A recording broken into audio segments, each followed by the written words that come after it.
Welcome to Sputnik, orbiting the world with me, George Galloway. And me, Gayatri. None of the leaders of Britain's big three political parties are popular. But there's unpopular, and then there's Ed Miliband. Having led Labour, if led is the right word, to an embarrassing 29% in the polls, in opposition to one of the worst governments in recent history, now only 14% of the British public think he's ready to be Prime Minister. He's even less popular than Nick Clegg, and believe me, that's saying something. Cue the outbreak of good old-fashioned backstabbing in what was once the People's Party, with tales of letters being drafted, calling on him to go, and the metaphorical prospect of men in grey suits paying a house call on the Labour leader to tell him his time is up. Our first guest was once one of those grey-suited men. In fact, he's a veteran of the Blair-Brown fratricide who once got down and dirty in 10 Downing Street and survived to tell the tale. He's a man who knows where the bodies are buried, though again, only metaphorically. And he knows a thing or two about the dark arts of the inner party struggle and intrigue. Much of it, but I promise you, he's still got some up his sleeve. He's laid out in a blistering new book, Power Trip, a decade of policy, plots and spin. I'm delighted to be joined on the show by Damien McBride. Damien, welcome. I must say it's a terrific, fantastic book. Good, I can't wait for the next edition because I know you've kept one or two things. I think Labour's good. I don't think they want the sequel. That's right. They don't want a sequel. Look, it doesn't get much worse. 14% of the people think you're fit to be the Prime Minister. Labour's at 29% in the polls, which is Michael Foot territory, the Mrs Thatcher landslide territory in 1983. And only 6 months or so to go. Where do we go from here? I don't know. I think the first thing it would be nice to see is Ed Miliband admitting some kind of problem exists. And instead, there's just this defiance, just this head-in-the-sand mentality that there is no problem. I think that if Michael Foot marked the last point at which a bibliophile could be a political leader in Britain, Ed Miliband marks the day when the public will no longer vote for a speak-your-weight machine, a robotic policy wonk with no visible human characteristics. That's why the demand's on for someone like Alan Johnson, isn't it? Who speaks human. Yeah, and that's why, frankly, he's even more unpopular than Nick Clegg, even more unpopular than David Cameron. Because at least those guys, who are deeply unpopular themselves, have shown some sort of humanity. People sort of feel they know something about them. Even with Clegg, it's just to sort of think, well, you know, we don't like the way you betrayed us. But with Miliband, they feel they know nothing. No. They don't understand him at all. The only thing people quote about him is that he stabbed his own brother in the back. And all they see from him now is these highfalutin speeches that connect with no one and resonate with no one and speak to nothing that is about their ordinary lives. The key of those was the rambling soliloquy at the Labour conference about all the people he'd bumped into on Hampstead Heath. Surely he knows that was a catastrophic blunder, that speech. Well, I mean, the bizarre thing about that was, remember, he left out a big section on the deficit and on immigration. God knows how long that speech would have been if he'd included those things. It would have been 80 minutes. So what on earth possessed them to think that that was, on this big stage, this huge opportunity to reach the British people, that was the way to go? I mean, it's fathomless. And that's what gives people no confidence that they can turn it around, because it's not just you've made a mistake or you've made a gaffe. It's that the whole plan is wrong. You've got no sense of how you should be presenting yourself to people. I've been here before, and mea culpa. I was one of those that encouraged Michael Foot to run for the leadership. Quite quickly became apparent it was a disastrous choice. Dennis Healey might well have beaten Thatcher, certainly would not have lost by the same amount. I pressed the late John Smith, God rest his soul, to tell Neil Kinnock that he had to move aside, because to me it was absolutely evident that Neil Kinnock could not win. Can it happen? Is it just too late? Can Alan Johnson be pressed into coming forward? I think, having got through this week, there's no way it's external pressure that forces Miliband to do it, or pressure from his own party. The only thing that would possibly save us is he is intrinsically a good man, and he believes in socialist causes. He believes in the Labour Party, and in his heart of hearts, I would hope that at some point over the next 2 or 3 months, he will sit down with people that just care about him and care about the party and aren't caring about their own seats or their own futures or their own careers, and will just think, well, do I want to go down in history as leading this party in a winnable election to a terrible defeat. And ask himself that question. If he thinks that's what's going to happen, and he's got no prospect of turning it around, I hope he'd be the person to say, look, I've tried my best, but it's not going to work out. And I'm asking Alan Johnson to come in and take over for the election. That's almost the only thing I can see now. Now, there's a rose-tinted scenario here, which is that somehow the Tories keep shooting themselves in the foot, that somehow Miliband finds his voice. The expectations will be so low when he goes into the pre-election leadership debates that perhaps he surprises everyone with his eloquence and his arguments. I just saw a pig flying by me there. I'm giving you the optimistic scenario. But the danger is that Ed Miliband might just cling on to that optimistic scenario right the way to a week before the election and then realise it's too late. And by that stage, we're finished. I don't like breaking this news to Labour, but this is the OK corral. Because Scotland will break away if the Tories get back. Yeah. And then there'll never be a Labour government again. I'm not in Labour, but I want a Labour government. Yeah. And the people I represent want a Labour government, need one to survive. Yeah. So if I could just be heard by Alan Johnson, whom I quite admire, actually, I'd say to him, you have to show some signal. You really have to. But he's just also too nice a guy, isn't he? Yeah, and he will not be the one to wield the knife. He wasn't under Gordon Brown, remember? Yeah. Even though people thought that he was the man to do so then. And so he will not do it. But Labour MPs will not grasp this, that this is the win or bust election.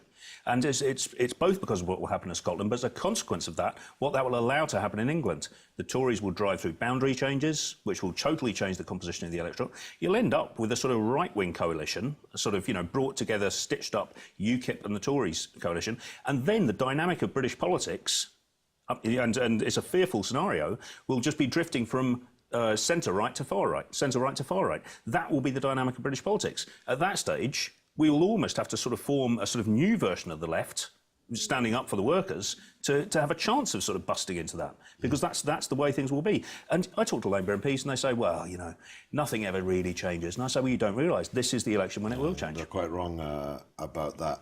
Now, the last thing, I suppose, that Ed Miliband wanted to come riding over the horizon to give him his endorsement, it was the dreaded Tony Blair endorsement this week. How do you think that will have played? Well, I mean, Blair is toxic within the Labour Party. He's toxic within Britain at the moment. And, he gets put into these scenarios where he still, because of the sort of fantasies that go on in Blair's head, he still thinks of himself as a kingmaker. He still thinks of himself as wielding this great influence both within the party and with the British public. And, it's crazy.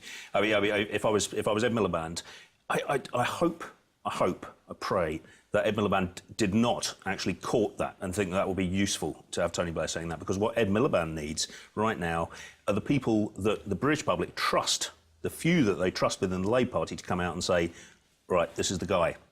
The reason he can't get them to come out of that is that those people are fairly trustworthy. They speak the truth, and I don't think they believe it themselves. They're not prepared to lie.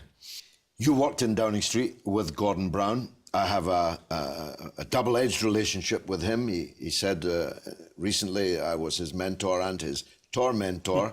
But the one thing that we saw in the Scottish referendum campaign, which we fought every day of, is that Gordon Brown is very far from a man past it. He emerged into that debate and saved the day. Britain would not now exist if it were not for Gordon Brown. That's quite a big claim to make, but it's true, yeah? It's true, though it wasn't recognised, acknowledged by Ed Miliband during the conference. Unbelievably. Shameful. Well, he thanked everybody who had actually almost lost the referendum and didn't thank the guy, Gordon Brown, who saved the referendum. Prime Minister, yes. Yeah. Why can't Gordon come out of retirement and lead the Scottish Labour Party, lead the fight back against the SNP? I fear he's the only man that can do it. I sort of wish he would myself. I think my sympathy with him is that you know how riven the Scottish Labour Party is with internal division, and I don't think he found this in Downing Street. He's very bad at managing, if you like, a playground of squabbling children. He doesn't do it well, and you'd like people to just sort of almost respect this father figure status and all sort of settle down. But that's not what, you know, that's not the way it works in Scotland. The people keep these sort of feuds going. And he's been at the heart of that for the last 40 years. So, and I don't think he thinks he can fix that. And if you can't fix that, I don't think he thinks you can fix the Scottish Labour Party. Well, except there's not that much now that needs fixing, in the sense that they're down to about 10,000 members in the entire country, as compared with the 80,000 members of the SNP. So in a way, what you would need is Gordon Brown given plenipotentiary powers to effectively close down what was there before and start anew. But the one thing I must tell you he's got is immense respect amongst the public in Scotland. And I don't actually think there's anybody else that comes remotely close to that. Yeah, I mean, I think, you know, it's the classic problem with Gordon. I think he'd make a great First Minister. From right now, but it's and how to leading the get charge, there. but it's how to get there. And I don't know whether he's got that kind of energy in him to lead that. I think where it's a sort of straight up and down, yes or no fight, Gordon's exactly the man you want making those sort of convincing arguments in the way that he did in the fortnight before the referendum. But to sort of try and stitch together that party is a challenge. What you mean. Just finally then, you've never been a Tory, of course, but you know how politics in the heart of darkness that is Westminster operates. The Tories have their own problems. Europe, for all of the time, nearly 30 years I've been in Parliament, has been a fissure at the heart of the Tory party. Is it possible the Tory party itself could break apart over this? Well, I think it's perfectly possible. The best way Labour might still win this election is the Tories imploding and blowing themselves in the foot, if you like. Because the problem they've got is that, for them, another coalition government will not be enough. David Cameron has spent the last 4 years telling his backbenchers, if only we'd won a majority, if only we can deliver a majority next time around, we'll be able to do the things you want us to do. If they can't do that, then the Tory party tears itself apart again. And you end up with this split, where some people will say, well, the only way of securing that is to throw a lot in totally with UKIP. And that means abandoning support for Europe in a referendum. And, you know, a significant chunk of the Tory party will refuse to do that. And so I think they could tear themselves apart. Now, and hopefully, from my point of view, they tear themselves apart before the election, not wait till after. Damien McBride, author of Power Trip. It's a fantastic read, I must tell you. Thanks for joining us. After the break, a report from the front in Syria, the medical front, that is, where it must sometimes feel like the trenches of the First World War. We'll be right back.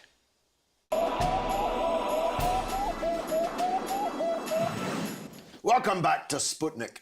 More than 3 years into the civil war and foreign invasion of Syria, the medical services available to the hundreds of thousands of dead and wounded could scarcely be more strained. Sanctions and war have transformed the medical front in Syria into killing fields. What heroes, therefore, are the doctors and nurses who have remained at their post, any of whom could have walked into a lucrative surgical job in the Gulf at any time? Yet instead they have chosen to remain in their $100 a month sanctions-bound and war-torn country because, well, their dignity and honour is more important. One such doctor is Mr Ahmad Al Khaddour, cardiothoracic surgeon and the personification of that dignity, and I'm glad to say he joins us now. Mr Ahmad, in your case, it's even more extraordinary. You were working and living here in Britain for the last 17 years in safety with decent salary. But you've decided to go back to Syria in the midst of all of this. Why? First of all, thank you very much for this opportunity and the greeting to you, to your program here from my people in Syria. In the beginning of this crisis, I decided to go to Syria to do some charity operation and enjoyed it very much so. Some of the local charities funded these trips to do heart surgery on my own people and with very cheap prices comparing to England. And then a few months back, I found a lot of Syrian doctors decided to leave the country and to go outside for lucrative jobs, as you mentioned in your introduction. So I got the opportunity to go and work in one of the main leading hospitals at Damascus University. So I decided to take my family and go live there. I enjoy helping my own people It's a good experience for me. It's a progression in my career. So I decided to take this decision and go there, offer my help, encourage people, encourage my colleague to stay there, keep the country united in this difficult time. And how is it? Is it as bad as it looks on television? Damascus people, the people in Damascus, they insist to live. They insist to stay. They insist to keep their countries united. Of course, sanctions and the war affected the country very badly, especially the health system. Health service comparing with NHS, for example, in UK, if we say before the crisis started, let's say Syrian health system was offering 70% comparing to NHS, now is about 30%, let's say, because of the sanctions, because of the security. People die, they can't travel to Damascus. So the health, the hospitals only available now in big cities like Damascus or Latakia or Tartus. All other places, this war ruined the hospitals, ruined the schools, this war ruined everything, even the architecture heritage which we've got. I've been operating in Damascus. People, they come from all over Syria, even they are freely to come from Raqqa, Idlib, where are under control of ISIS. They travel to Damascus. They took the trouble traveling to Damascus, and I've been operating on such a lot of people. And do they stay or go back? They go back. After I do a hard job, I say, look, please be careful of yourself. I did a hard job. I don't want you to lose your life on the way. So now, many people will be shocked that on top of all this, there are sanctions on Syria. I know intimately the regime of sanctions that was imposed on Iraq and what the consequences for the healthcare system were in that. Tell us about the sanctions. Well, because of the sanctions, Syria transformed from exporter to medicine to getting as much as possible, bits and pieces from there and there. The trader refused to sign long-term contract with hospitals because of the currency instability. They cannot sign a long-term contract of supply for hospital. So we end up buying a little bit there with double or triple the price.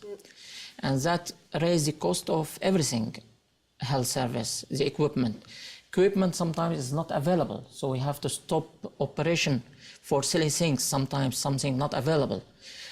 Because of the security on the road, some supply didn't reach a hospital where I've been working. For example, we had to stop the service for a week because there was a lack of oxygen, because the oxygen factory area controlled by these rebels. So they didn't reach the hospital. So a lot of difficulties going on, but we're trying to do our best to keep the systems going. A lot of people, I can see, a lot of people are dying because they couldn't reach the hospital on time. If you got an emergency overnight, nobody could travel overnight because it's not safe to travel to the hospital. So a lot of difficulties associated with this war, with the security situation in the country.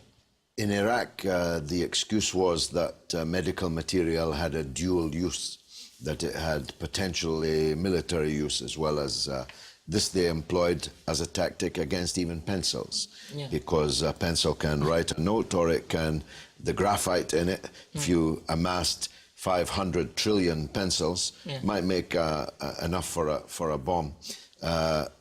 The sanctions on Iraq were different, though, to the sanctions on Syria. Just explain what restrictions there are, apart from the currency instability. Yeah, we cannot import a lot of materials. For example, I do heart surgery. I need a lot of equipment from major companies. Major companies not allowed to send materials to Syria because of sanctions.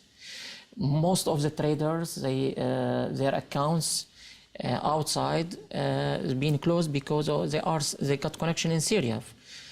So most of traders, they left their business because they couldn't afford to bring into Syria any products or any medical products, medicines or equipment for operations or instruments for the hospitals itself.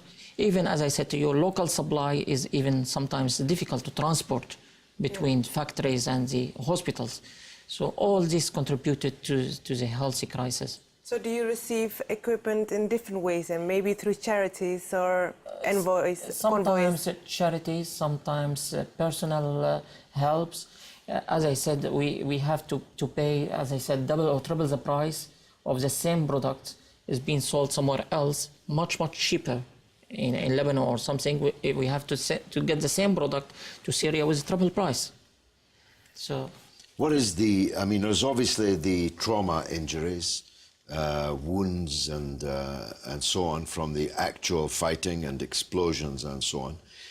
But what are the other health impacts of living through this horrific period? Psychological illness, for example, must be multiplying. Multiply. Sometimes when I got my child is 7 years old, before I convinced him to go there, I said, look, my dad, we have to go help my own people work.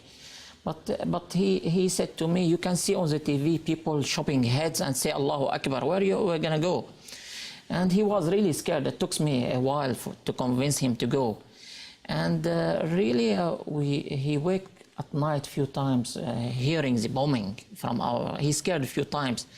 And then I encouraged him that we have to stay, we have to be brave. This our homeland, we need to keep united, we need to stay here, otherwise we're going to lose our land forever, like other people.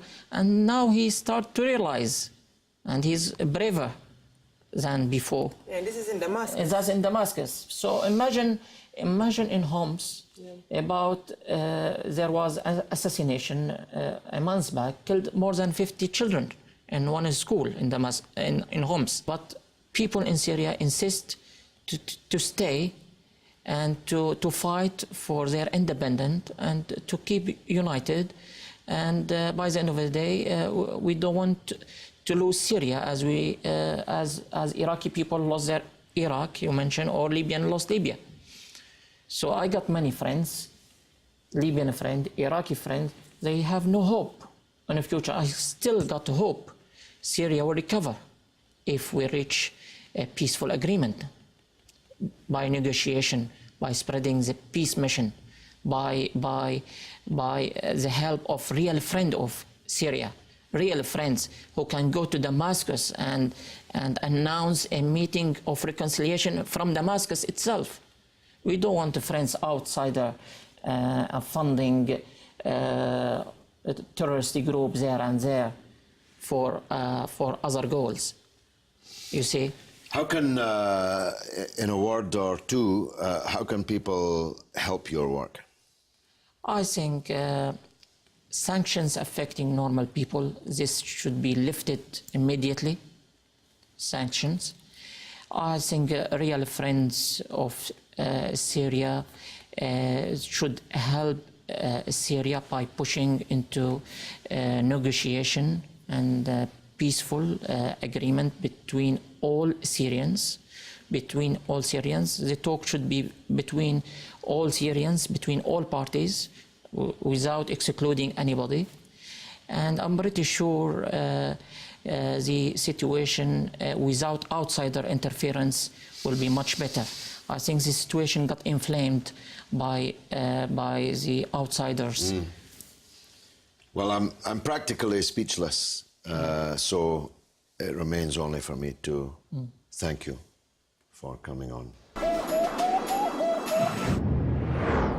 And now it's your turn to tell us what you think through the portals of social media. What's rattling, Gayatri? Well, how deep is the crisis with Labour, actually? Steve Connor makes a point that if Miliband stood down now, he would be seen as crumbling under pressure, and Labour would suffer as a result. And where will Western policy end in Syria? Takes replies that the West wants another Iraq and Libya, but Palestine is also at stake if Syria falls. Undoubtedly, the Palestine question and Syria are now, as they have always been, inextricably entwined. But it seems to me that the course is set in Syria for perhaps decades more of this war of attrition. I really don't see any ending, even in my lifetime, I must say. Well, unfortunately, that's all that we've got for this week. And unfortunately, that's the end of the show. Please keep in touch with us on Twitter. You can find us on RT_Sputnik and on Facebook on Sputnik on Russia Today. It's goodbye from me, Gayatri. And from me, George Galloway. It's been marvellous.